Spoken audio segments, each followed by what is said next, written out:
welcome to another episode of The Wave. My name is Adam. My name is Nick. Welcome back to the weekly news and chat show from the world famous Bottom of the Stream podcast. Oh, you sung stream then. I liked it. Thanks. How are you, Nick? I'm glad to be here. I'm always glad to be here. Always. It's pretty much the favourite part of my week. Good. I'm glad. Fun aboard this stream boat, isn't it? Yeah? Yeah. God damn right it is. Been up to much? I have nothing too exciting. I've had to stay away a couple of nights this week with work, which is a bit boring. And never good. Never as much fun as... It sounds like it should be a lot of fun, but I imagine think it will be. Yeah. But I'm here now, ready to talk movies. Sounds good to me. Yeah. Kind of like... It's the last time we'll mention it, like, until next festive season. But Christmas truly feels like a lifetime ago. Yeah, it was a distant memory now, isn't it? Long Considering like 2 weeks ago it would have still been full festive season. Yeah, absolutely. But such is life. Indeed. Summer soon, shorts on. I've got shorts on now. You have got shorts on now. It's January. Yeah. You were aware of this? Yeah, but it's also really windy. What a windy week. It is windy, but I got home from work today and I had to nip down to the supermarket. I was like, I've been sat at work on my backside all day. I'll walk. Okay. Yeah. To get put some bit of fresh air and get some steps. So I was like, sounds pretty windy. Doesn't look that nice out there. I'll stick a coat on. By the time I got there, I was like, it's way too hot for this coat. It's been quite mild, hasn't it? It's windy, but it's not cold. So by the time I got home and had my dinner, I was like, oh no, I'm still too hot. Shorts. Shorts for shorts on the stream boat. Podcast shorts. There was a time where you only ever podcasted in shorts. I know. Bring that back. Yeah. Okay. Podcast shorts. Bottom of the stream shorts. That's what I'm going to go and look for on the old... I'm sure you can get some on the merch site, on the store. website. Absolutely. Do you want to talk a little bit about last week's film before we start? Sure, The Ledge. The Ledge. If you've not heard our episode, go and listen to our episode. It's available now wherever you get your podcasts. I think you put it probably best on the episode. A true bottom of the stream movie. Yeah, it's exactly the sort of movie we should be doing on this show. It was bad. It was pretty bad. It was pretty bad. But in terms of concept... Good concept. Woman being chased up a mountain. Yep. Gets stuck on a mountain. Yeah. That she seems to be super glued to. Yeah. And, yeah. Hilarity ensues. I mean, yeah. Hilarity's not the word I was looking for there. There was a few unintentional laughs that were really laughable. When she was not holding on to that mountain at several times throughout. No, she wasn't. I don't know how she was standing up on this sheer rock face. But it was a pretty vicious, nasty film as well. It was indeed. In some way. Ended up 6 on the stream table. Still happy with that? Yeah, I think so. Yeah, it's better than another round needle in a time sack at Smart Christmas. I think that's fair. And what are we talking about this week? This week we're talking about There seems to be a debate about where this movie was made. Oh, I love it. It's a French movie. It's definitely got a lot of French in it. But it appears to have been made and set in Belgium. It's definitely set in Belgium. Yeah. So nobody really knows, I don't think. But yeah, it's called The Mansion. It's a horror comedy? Yeah. I guess. Comedy horror. It's not... I wouldn't call it a horror film, but... I would say it leans... call it a comedy either. Yeah, we'll talk about it more on Thursday. I would say it leans more into horror than I expected. Yes, I think that's fair. My preconception was. Yeah. I was expecting it to be more of a murder mystery. And I would say it leaned more into... And it had that element. Yes, but it did lean more into the horror. Yes. Than I expected. Okay, that's fair. So yeah, come back on Thursday for the movie show. And we'll talk to you about French/Belgian movie, The Mansion. Indeed. Or Le Manoir, as it is known. Oh, that was quite nice. Thanks. I've been practicing. Have you? Good. In the meantime, shall we do some Netflix news? Sure. What have we got this week, Nick? Whatever your name is. I was going to say, on Netflix, Nick, and it just came out as Neck. People like Idris Elba, don't they? Some people do like Idris Elba, yeah. Oh, that implies... the way you said that was like, maybe you don't. I don't really have a strong opinion either way on Idris Elba, if I'm honest. Okay, I didn't like him in the Dark Tower movie. Okay. But I did like him in Luther, so... I mean... And I didn't like him in The Office. No, that's... So... I liked him in The Harder They Fall, where he barely talked. No, he didn't. And he was imposing. Yes, that's true. I like Idris Elba. Maybe half the time. Yeah, but I don't... always get what the fuss is about. Yeah, I think that's And fair. similarly, I would say, and we will get to the actual news story in a minute. It's a news story about Idris Elba. Yeah, and Luther. Yeah. I really liked Luther at the start. And Yeah. I found it really a case of diminishing returns. Yeah, it did season get on season. worse as it went on, didn't it? That's Yeah. fair. So, I kind of, a little bit of me is surprised at the clamour. The only thing I ever For its remember about Luther return. was then when that lad from Hollyoaks got speared through the chest. I remember that much. But, you know, Netflix, along with the BBC, probably because the BBC weren't willing to fork out for big movie star Idris Elba's Yep, that's exactly what's wages happened here. without some help, have released the first look at the Luther movie, Okay. which is, I didn't realise, getting a cinematic release. Oh, is it really? I didn't know that. I presume a reasonably limited one, because the cinematic release for Luther, the Fallen Son, No. that's S-U-N, not Oh, S-O-N, okay. That's even weirder. is getting a cinematic release, at least in the UK, on February the 24th. Okay. But then will arrive on Netflix a mere 2 weeks later on March the 10th. Interesting. Okay. The first trailer is available. Idris Elba shared that this week. 2019 was the end of Was the it really? final series. Wow. on the Has it been BBC. that long? Yeah. That is crazy. I did not realise or remember where we left Luther, but apparently he's in prison, and that happened at the end of the season. I did not know that either. I can't remember. Nor can I. The synopsis says, as we saw at the end of the TV series, Luther was banged up for his crimes. However, he is now haunted by a cyber psychopath and decides he needs to break out of prison to finish the job by any means necessary. Ooh, okay. Tables have turned. It brings back most of the regulars from the TV series, but Luther's adversary, a character called David Roby, is played by Andy Serkis. Oh, wow. Who actually, Another big name I movie can star. imagine being a really grubby, horrible Yeah. killer Yeah. / He'd play that bad really well, guy. wouldn't he? Yeah. I think so. In fact, Serkis said, when I first read the script, I almost wanted to throw it in the bin and have a shower. Well, good then. That's not a good... He Not said, a good reaction. I don't think I've come across anything quite as dark for a long time. Oh, okay. And it made me consider, and then again, I'm not sure this is a selling point either. It made me consider, do I really actually at this point in the world and time and in my life want to go down this particular rabbit hole of something that's so hard to fathom in humanity? How dark is this character? Okay. Okay, yeah. Well, Cool. not long to wait. No, pretty soon. Next month. Luther will arrive. Luther's back. Next. Sports news. Sports news. We've sort of had a few confirmations this week from Netflix. We've talked a bit in the previous, I don't know, month, maybe 6 weeks, about a few, basically taking that template from Drive to Survive, Yeah.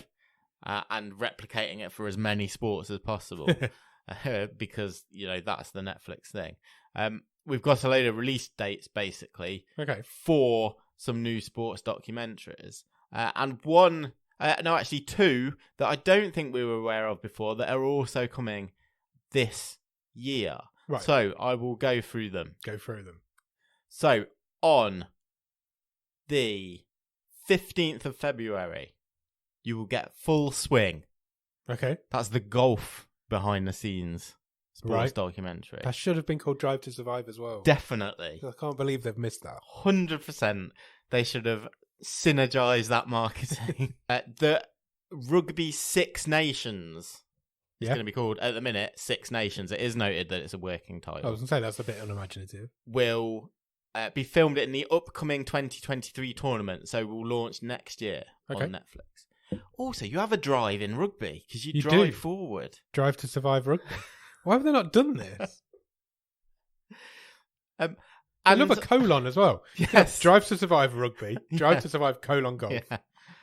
A couple of the ones we didn't realise were coming, or I don't remember seeing these before. Is that an untitled FIFA World Cup series is to air later this summer, with Netflix revealing that actually they'd be behind the scenes at Qatar 2022. Oh. We had privileged access and exclusive footage in and around all 32 teams, and the series will show viewers the World Cup as never seen before. That could be quite interesting. It's really interesting considering their whole promotion leading up to the World Cup was the FIFA Uncovered documentary. Yeah, exactly. Slagging off FIFA. So, fair play, playing both sides, Netflix. Yeah, whatever. why not? It's all about money. Nobody cares about anything but money. Also due summer 2023, which is now this year. Yes. I keep having to remind myself. It is indeed. A new series, Heart of Invictus. Right. So this I focuses think I can guess what that one's going to be. on the Invictus Games and is from part of the agreement that Netflix famously has with Prince Harry and Meghan Markle. Right. Yeah, because that's like his thing, isn't it? It is. And it is a really good cause. Yeah, the series says it will follow the group of extraordinary competitors from all around the globe. They are all ex-service members who have suffered life-changing injuries or illnesses on their road to competing at the Invictus Games, founded by Prince Harry in 2014. Wow, nearly 10 years ago. And then just to finish off, the 5th season of F1 : Drive to Survive will be premiering on February the 24th. Okay. And finally... You said finally a minute ago. Finally again, the tennis version of Drive to Survive, which I don't think you can get a drive in tennis. I don't think you can. No, maybe not. Breakpoint, that's what they've called that. Debuts on Netflix on January the 13th. That's today. That's today. As we record. Finally, also during 2023, is a Tour de France Oh, okay. documentary. You drive a bike? Why not? Ride to survive. The ride to survive. It's not Irish. Do you want to know what Netflix's statement on all these sports template documentaries is? Absolutely. This eclectic group of new and returning series reinforces that we are committed to delivering the best sports stories to our fans, says Brandon Reig, who is Vice President of Unscripted and Documentary Series at Netflix. Vice President. Yeah. He says, by going behind the scenes, we have the unique opportunity to share the triumphs, tribulations, and drama of these iconic moments. There you go. Just make a documentary about anything these days. They could do it behind the scenes of, like, bottom of the stream. That'd be really boring. All the drama that goes in. There is some drama sometimes, but mostly it'd just be me sitting in here in my pants editing these episodes, which nobody wants to see, trust me. I think you might be surprised. I think it might be a niche audience, but yeah, I think they'd be loyal. To be fair, the podcast itself has a niche audience. But is loyal. But it is loyal. And we love them for it. All of them. Anyway, away from all that silliness. Yes, let's move on. Things Sports. like that. Netflix has announced the introduction of a new initiative, which is called Created By, in which they are backing a specially selected group of underrepresented writers. Right. They have offered script developmental deals to 14 talented mid-level film and series writers. Okay. Netflix say that they joined forces with 6 leading organisations at the forefront of creating access to underrepresented creators, like the National Hispanic Media Coalition, the Coalition of Asian Pacifics in Entertainment, the Native American Media Alliance, and the Black TV and Film Collective. Each of these organisations nominated several candidates from their own writers' programmes, and Netflix then selected the final recipients. 14 writers have been given this sort of assistance by Netflix to help develop projects. That's really interesting. Yeah. Netflix says that these developmental deals provide the writers with the opportunity to go through the studio development process and hone their projects alongside Netflix executives from series and movie teams. All series writers will be invited to participate in a training lab designed to provide the essential skills needed to successfully run a Netflix series. I'm not going to go through all the details. If you go to about.netflix.com, there is a really interesting article profiling each one of these. There is 14 people from very diverse backgrounds, and this sounds like a really interesting program. Yeah, it really does. Give people a foot in the door that may have otherwise found it. This is the sort of good stuff that Netflix does that never gets reported on. Yeah. Everything you see in the media about Netflix is always negative. Yeah. But they never get reported on this good stuff. So this is even on their own website because nobody else has reported it. Yeah, exactly. Exactly. And, there's no guarantee that it means anyone's going to get a show to series or movie, but they've got more chance now than they did It's before. networking, it's making contacts, it's honing projects they've already got in development. I'm sure there's something there in the fine print that if Netflix sees something it likes, yeah, welcome aboard. Welcome aboard. I'll put the link to that in our Discord, so if you want to read the article fully, it will be in there by the time this episode comes out. I don't want to do anyone a disservice by picking anyone out, so No, go absolutely. and find it, and there's some really interesting profiles on there. Good for them. I do recommend it. It's worth the read. Next. Excellent. Next is some confirmation this week that... Okay, so it's a kind of two-part news story. First being that the SAG Awards, that is the Screen Actors Guild, not for saggy people. I would win that. It has been announced that this year, so 2023's SAG Awards ceremony will be streamed on Netflix's YouTube channel. Yes, live. Yes, and then from 2024, the ceremony will be streamed exclusively via Netflix itself. That's something they've never done as far as I know. It's finally happening. Live. How long have we been things talking on about Netflix. doing this? Netflix Live. It's noted that SAG Awards have previously aired on TBS and TNT in the States, but the organisation has decided to migrate. February the 26th at 8 p.m. They will be 8 p.m. I don't know if that is Eastern time or Pacific time, but they will be on Netflix. It's Eastern time. Okay, Netflix's YouTube channel. Yeah. We've been talking about Netflix moving on to live stuff for a while, and we seem to have manifested it because there was no even any rumours of it when we. It was a year ago. There was not even any more. rumours of it at the time, but now Maybe more. it's happening in March. Is the first thing, isn't it? This Chris Rock, March 4th, Chris Rock's Rock comedy special. Yeah.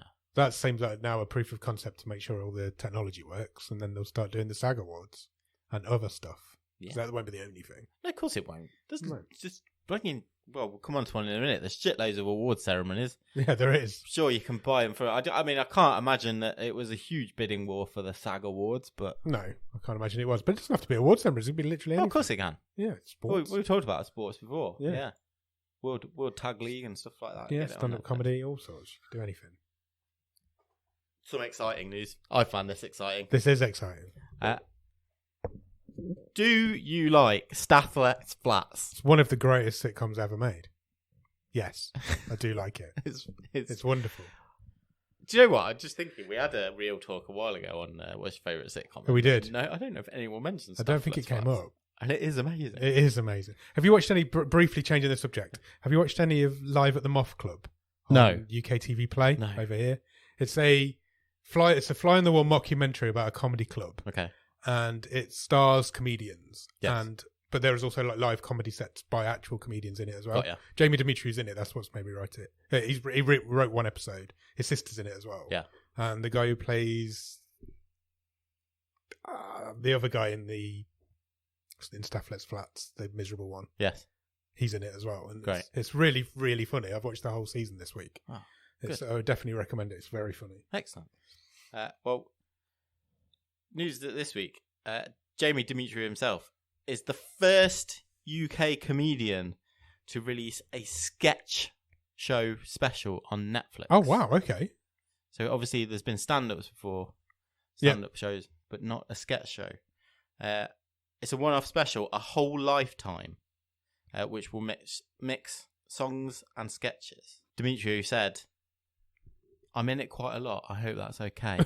That was fine. His press release. Netflix says the special will take the audience on a journey from birth to death through the ever-adored medium of song and sketch, unpacking the most crucial, embarrassing, heartening, and ultimately futile stages of a life lived in the anxious modern day. Some of the co-stars from Staff Let's Flats will also appear on this. Okay, cool. A release date has not yet been set. That's really exciting. I really like him. I also didn't realise Jamie Dimitri is going to be in the Barbie movie. Yet another reason to is he really? Yeah. Another reason why you need to watch the Barbie movie. Everything I hear about this movie is going to be a classic. Yeah, we will. When we get a date, we'll... as soon as we know a date for that, we'll keep you informed on it. Mm-hmm. Exciting times. Possibly the shortest and piece of news, but we just need to cover it. Yep. Because it's quite important, I suppose. Wednesday's been renewed. Yeah, no surprise to anybody. I don't think so. A few people were expecting it. There was I think I know what you're going to say, and I'm going to say absolute bullshit. a few people were expecting it to move to Amazon, weren't they? Not. I know it was never going to happen, but a few people. I don't know where that came from, but because I think Amazon has a deal with MGM, who own the Addams Family. Yeah, but there is no way Netflix are going to have made and signed up to something and gone and not signed. If this is successful, we will want more seasons. Yeah. It's just lazy journalism. Yes, absolutely was. But no, it's not a surprise. It's been renewed and good. I'm glad. Hopefully, season 2 will be as good as people think season 1 is. Okay, a bit of movie news. Go for it. Paul Mescal has been cast as the lead in Ridley Scott's sequel to Gladiator. Oh, it's happening. No, he's making the wrong one. No, not making that one. He's not making the time travel one. No, he's not making the Nick Cave one. What? Which he is going to start shooting once he's finished with Napoleon, which he is currently filming. Okay. I mean, yeah. I just don't get excited about Ridley Scott films. No, same. Pretentious. Mescal will play Lucius, who is the son of Lucilla from the first movie. He's now a grown man. He was the nephew of Commodus, if you remember the first movie. It's been years since I've seen Gladiator. Same.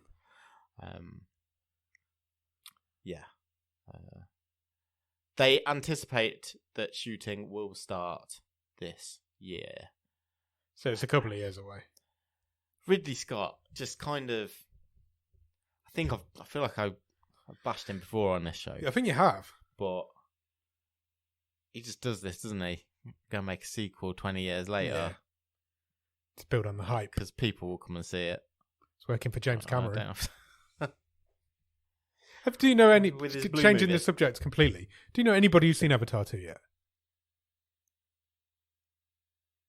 I mean, I know a couple in the Discord. I don't know. I've not had a conversation with anyone who's come and said, "Oh my god, I saw Avatar 2." And nor have I. Yeah, I know, and it was great or whatever. I know of a couple of people. Have you seen any media advertising for it? Anyway, is it on the side of buses, billboards, anything you've seen? I just feel like I don't know how it's making so much money because nobody I know has seen it. I just don't understand what's happening. For a film to make that much money, you'd think it'd have to be plastered everywhere. Highest grossing film of all time. Yeah, exactly. As we speak, but I don't know anybody who's watched it. And I've not seen any trailers for it. I've seen a few adverts, I think. I don't think I have. Only a couple of TV spots. I feel like I've seen more trailers for A Man Called Otto. Oh, right, okay. I feel like that's everywhere. I read an article Yeah. about a man who'd got like 65 Avatar tattoos. Oh, okay. Why? Because he was he just basically blue? Yeah. He's blue all over. Yeah. Strange man. But I'm not seeing the cultural... I said this about the first one, though. Yeah. I'm not seeing the cultural everyday impact of this huge behemoth of a franchise. I keep seeing how much money it's making. I'm like, I don't know how it's happening because I don't know anybody who's going to see it. It's weird to me. It's really weird to me. It's like when Endgame came out, everybody was seeing that. I saw it twice. Yeah. And that made loads of money, but I feel like you knew everybody was watching it. Yeah. But this just feels like it's going under the radar and making all this money. And I don't understand how. I'm not saying I don't believe it. Is there not much more out? Well, there's not a lot about at the minute, but Yeah. I still don't know anybody who's going. I just find it really strange. Anyway, moving on. Next.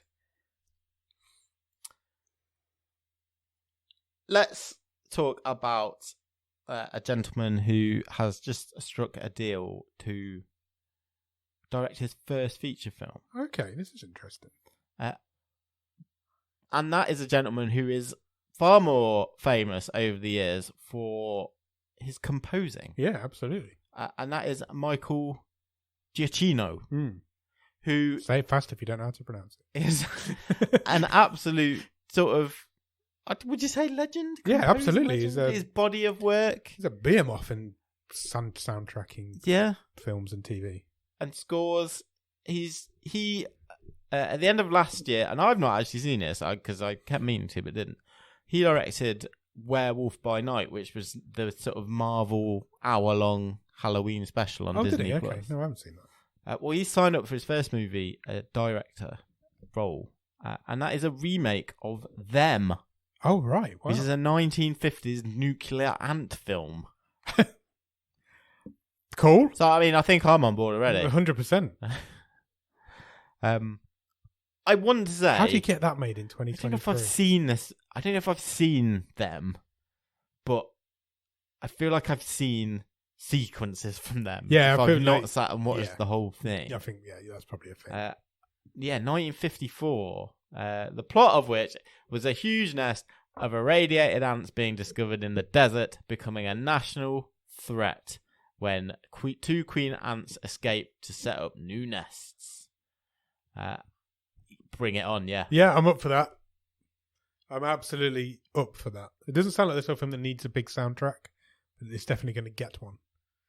But yeah, what, do you think he's going to do double duty? Well, you can't. Who's he going to employ to do it? Because he's the best in the business at it. Who do you get to come and score a movie for Michael Giacchino? However you say his name. He did the score for Lost. He's incredible. I'm excited by that. Yeah, sure. Why? I'm up for a killer ant movie. I mean, in to be fair, 2023. Robert Rodriguez chops scores and Yeah, that's true. directs his own films, doesn't he? Yeah, So maybe. I'm up for that. Do you want to do this one or this one next? I want to do the Golden Globes story That isn't the one I've just clicked on, but that's fine. because Let's do the Golden Globe. the last one is very much an and finally. Okay, cool. So it was the Golden Globes this weekend. It was indeed. Do we want to run through a few of the winners? Yes, Uh, absolutely we do. the Fabelmans won Best Film in the Drama category. Really looking That's forward to seeing that. Steven Spielberg's semi-autobiographical movie. It's about a kid who gets into making movies. The Banshees of Inisherin. Have you seen that? No, it's on Disney Plus. It now. is. Yeah, I need to watch see it. I need to watch that. Best Film, Musical or Comedy. I think that was up against some tough competition as well. Yeah, to Beat beat out Everything Everywhere All at Once and Glass Onion. to beat out Everything Everywhere All at Once is pretty special. Yeah. Best TV drama series, House of the Dragon. I'm not on board with that. See the final season of Better Call Saul. It's disgraceful. Came away empty-handed. Every season of Better Call Saul came away empty. Yeah. It's shocking. That season of Better Call Saul, there's not been anything that good ever. For some second-rate Game of Thrones show. Yeah. And Ozark as well. To beat Ozark. Yeah. Yeah, I'm disappointed with that one. I feel like that's just gone to the popular vote. Abbott Elementary won Best TV Series, Musical or Comedy. I've not seen that, but I've heard really good things I've about it. heard great things about It's it. supposed to be really good. I think that also may be on Disney Plus over here. I think it is. I think you're We'll right. double check. Again, that was up against some decent competition. Best Actor in a TV Series, Kevin Costner for Yellowstone. Again, I've not watched Yellowstone, but I heard that's really good. He beat Bob Odenkirk, Adam Scott, and Jeff Bridges for that. That's quite the category. It really is. Best Actor in a Limited Series was Evan Peters for Monster: the Jeffrey Dahmer story. Yeah, I think that's fair. I think he was great in that. Anyone we want to look at? Best Supporting Actor in a Limited Series was Paul Walter Hauser for Blackbird. Good for him. I Yeah. love that guy. Yeah. Seth Rogen was nominated for that. Best Director, Steven Spielberg for The Fabelmans. Again, I mean, he's gonna get another gong, it's got to be for the movie that's about himself. Surely. You would think so. I'm really looking forward to seeing that. Actually, when it comes out, I'm definitely going to jump up and see that. Jump up? You I'm going to jump up out of my chair and go and watch it straight away. You go and jump. Ozark did pick up a winner in the form of Julia Garner for Best Supporting Actress, and possibly everyone's favourite award of the night. Yeah. An absolute fantastic speech. If you've not checked it out, is Ke Huy Quan winning Best Supporting Actor for Everything, Everywhere, All at Once. I think one of the best things about 2022 is this guy's comeback. I couldn't agree more. Finding Ahana on Netflix is great. Yeah. He's in this. Short Round, welcome back. Couldn't be happier for him. Data from the Goonies. Love that guy. Yeah, absolutely brilliant. Yeah, there was some good winners and some good speeches from that award ceremony. If you've not seen a few, definitely go and check out Ke Huy Quan's speech. Really good. What's her name? Jennifer Coolidge. Yeah. Her speech was really, really good as well. Made a few people cry, I think. So, yeah, go and check it out. RRR picked up an award for Best Original Song. Best Original Song? Yeah. Excellent. Cool. Amazing. It's coming up to Oscar season. I like covering the Oscars. I don't like the Oscars, but I like it when we cover it. It's funny. Okay. And finally. For the news, anyway. This isn't really news. Okay. It's just something quite entertaining that has sort of come up as a Twitter thread this week has been people making movie titles less intense. Okay. Shall I read some out? You don't look. Okay. You see what you think. Some of these, some quite good ones.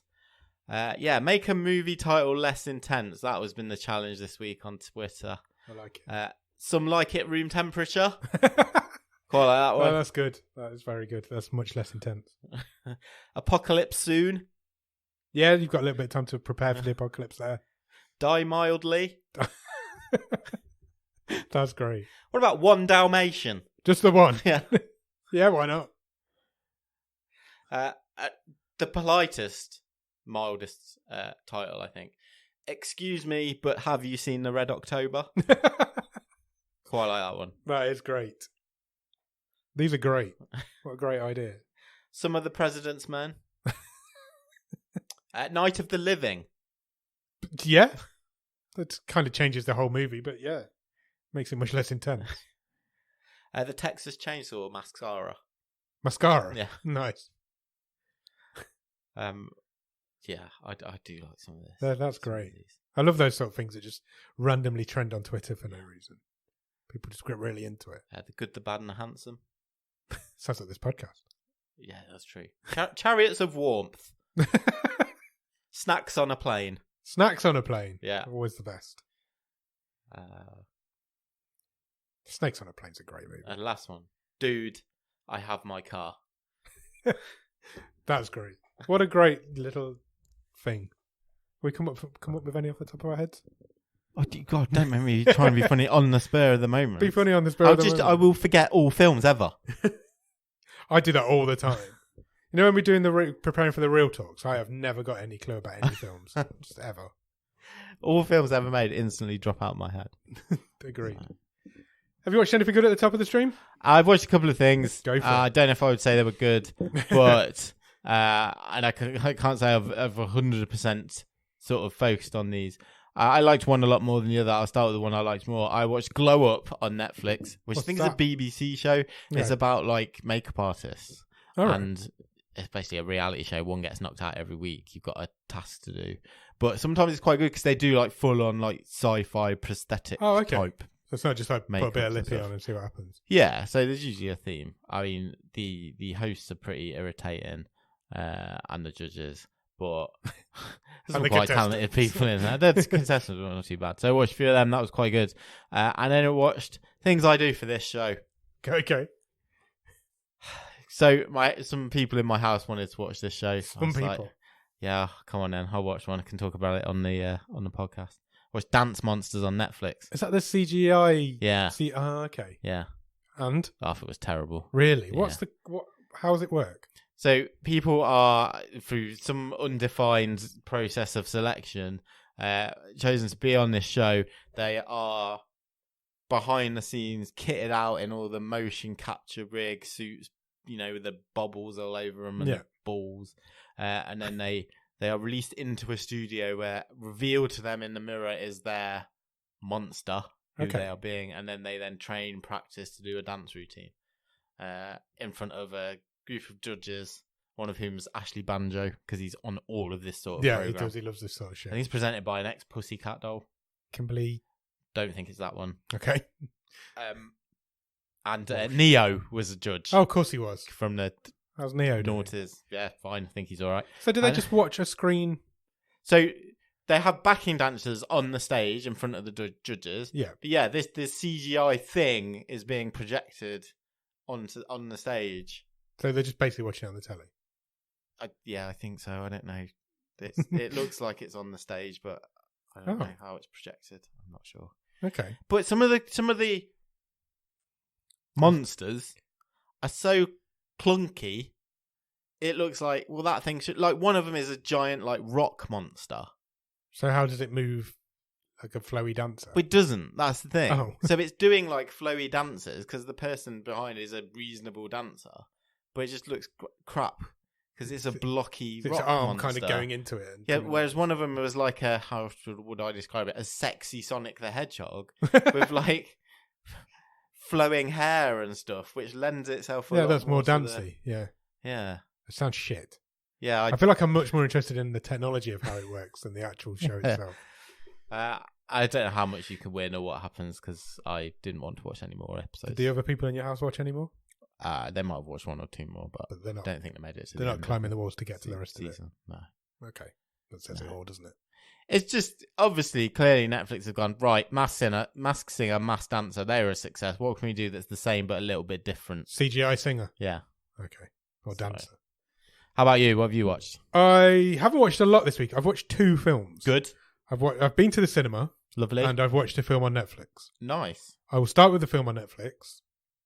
I watched The Pale Blue Eye Oh, on great. Saturday night. I'm not going to lie to you, Nick. I struggled with it a little bit. Really? Yeah, I'm not going to sit here and say it was bad. Okay. The parts of it I quite enjoyed. It just didn't seem to grab me. Oh, I interesting. didn't. I was just at one point I felt like I was just looking at it. I wasn't really into it. It was just on, Right. and it just was like I was like, oh, this is boring. Yeah, that's disappointing. But yeah, it was a bit. But then the 2 main guys in it, Christian Bale and I don't know the other guy's name. I apologise. The guy who plays Edgar Allan Poe was in the Harry Potter films. Yeah. They're both really good, and the story's really good. There's just something there that wouldn't grab me in. I Okay. couldn't get into it. Was it I a bit, don't clinical or just... No, I don't even think it was that. I don't know. It looks really nice. I honestly couldn't tell you what it was. I just couldn't get into it. I Okay. just was like, I can't. You know when you just sink into a film and you're just following the story? Yeah. I just couldn't. Oh. I don't know if it was me or the film. Or I've not seen too many reviews of it, actually, to see how it's kind of... There's a nice gone twist now. at the end that I wasn't expecting. Yeah. That came out of nowhere. That was good. But yeah, I can't say Weren't I'd recommend invested. it because I wasn't invested in it. Okay. Exactly. And then on Monday of this week, I believe, Yeah. I went to the cinema. Okay. First time I've been to the cinema for months. Yeah. I went to watch A Man Named Otto. Or Okay. A Man Called Otto. I can't remember what it's called. It's Tom Hanks' new film. Sure. It's a 10 out of 10 film for me. Oh, really? Wow. Absolutely fucking loved it. What's the story? Sorry for the swears. Tom Hanks plays a grumpy old man who has given up on life. His wife's recently died. Okay. He has nothing left to live for, and he's just a miserable old man he lives in a gated community where he's like in charge of making sure the rules are being followed. Right. And then this Mexican family move in next door, and the mother kind of takes him under her wing and gives him this new lease of life. He hates her at the start, and he just basically warms to this family. Oh, great. And they bring him back, and it's a really heartwarming story. It's really funny. It's really sad. It made me cry, like full on, Oh, wow. proper cry, and I thought it was magnificent. I sat there at the end when it finished, and everybody in the cinema, nobody moved.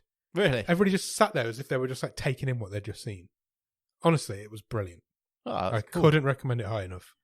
It's going under the radar a little bit because of Avatar and everybody that's taking Sure. all the cinema talk at the minute. But yeah, Tom Hanks is amazing. Tom Hanks is really good. I don't know if people say this enough.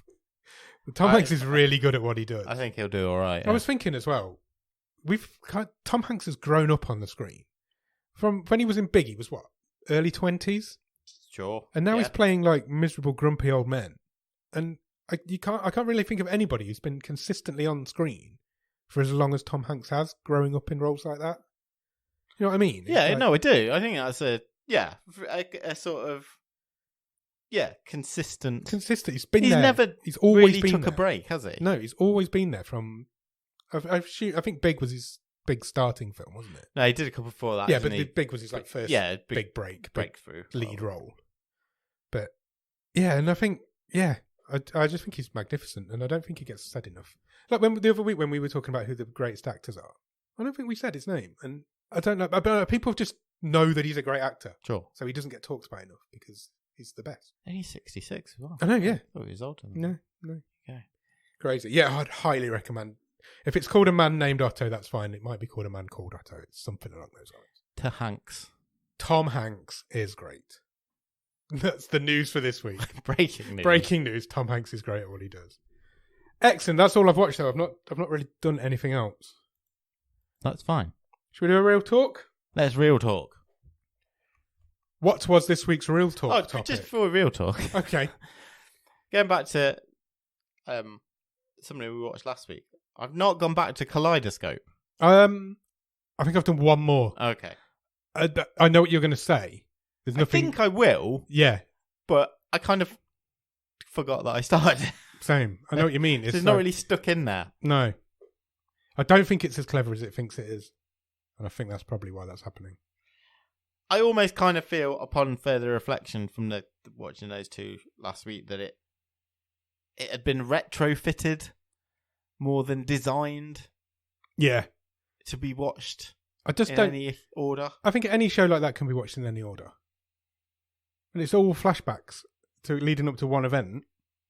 Of course it can watch in any order. It doesn't there's no linear story there. No, I will go back to it, but so far I haven't. Okay. Right, what we got on Real Talk? What was the Real Talk topic this week? The topic on Real Talk this week was: what is your best and worst experience in a cinema? Indeed. It was a good one, I thought. Did we You get came any- up with this did we one. get any blue answers? Blue... What, Avatar? Yeah. No. Surprisingly not, no. We didn't get many answers on the socials. I'm just looking through. People need to be more active with us on socials, please. Okay. We got one from a guy called Donnie Roberts. Hello, Donnie. Hi, Donnie. We've actually spoken to Donnie. He used to host Cage's Kiss. Yeah. Years ago. We were on their show We were. a long time ago. But Great he time. answered. Thanks for hanging around, Donnie. One of my favourites was the premiere of Beavis and Butthead Do America.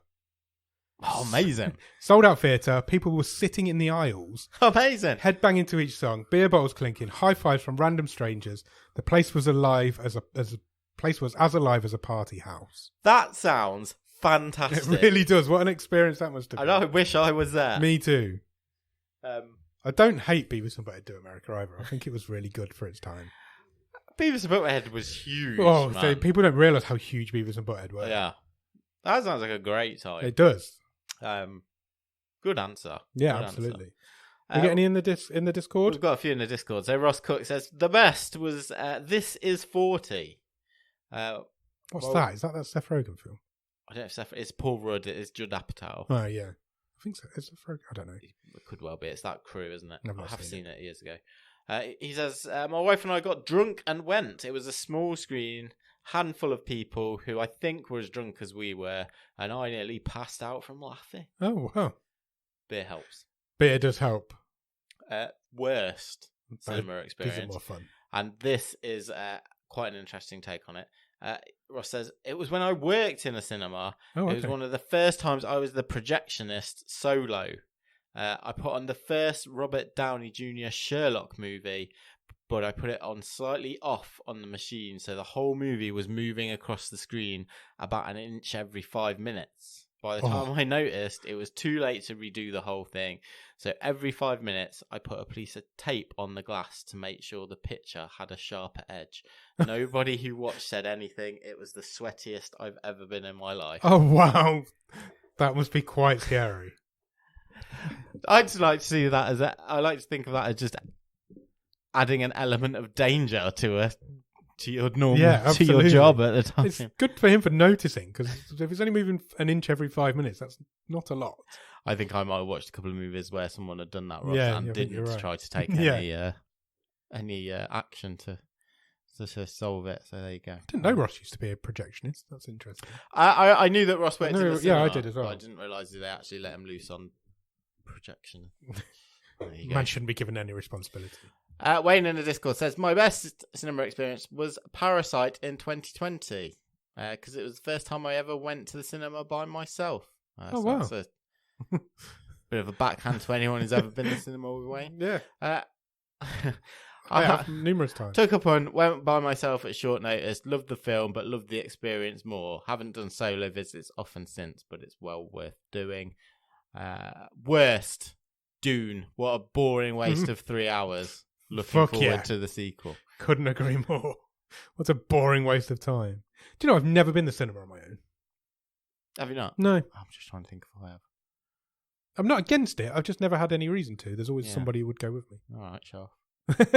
I'm just a very popular guy. Wayne's go got a for it. couple of honourable mentions. Someone got beat up in front of us during the opening credits of The Hangover. Wow. And then last year, when a couple walked into Bros and only realised they were in the wrong film and one of the main characters was receiving oral sex from two people at the same time. That doesn't happen in most films. So How does it take that to realise you're in the wrong film? surely you would notice straight away. It's like, this isn't Avatar. You'd know that straight away, surely. This isn't Jane Eyre. Yeah. Alex in the Discord says, I do have a best, and that is the aforementioned Wayne jumping a clear 3 inches off his seat because of an owl in the movie Us. Wayne, I watched a few horror movies with Wayne, and he is a jumper. He does like to leave his seat. Chris from the Time Shifters podcast says, my best memory was taking my son to a re-release of Ghostbusters back in 2014. He was 10 and it was his first time seeing it. That's awesome That is cool. to see it on a big screen. Yeah, that is really cool. Worst experience, either the stupid disappointment of a movie that was Star Trek 5 or leaving Las Vegas because it was just depressing. Oh, wow. He also has an honourable mention, which was seeing Twister in the theatre, including once at a drive-in when the weather turned really nasty. Oh, imagine that. Imagine watching Twister in a storm. That would be well cool.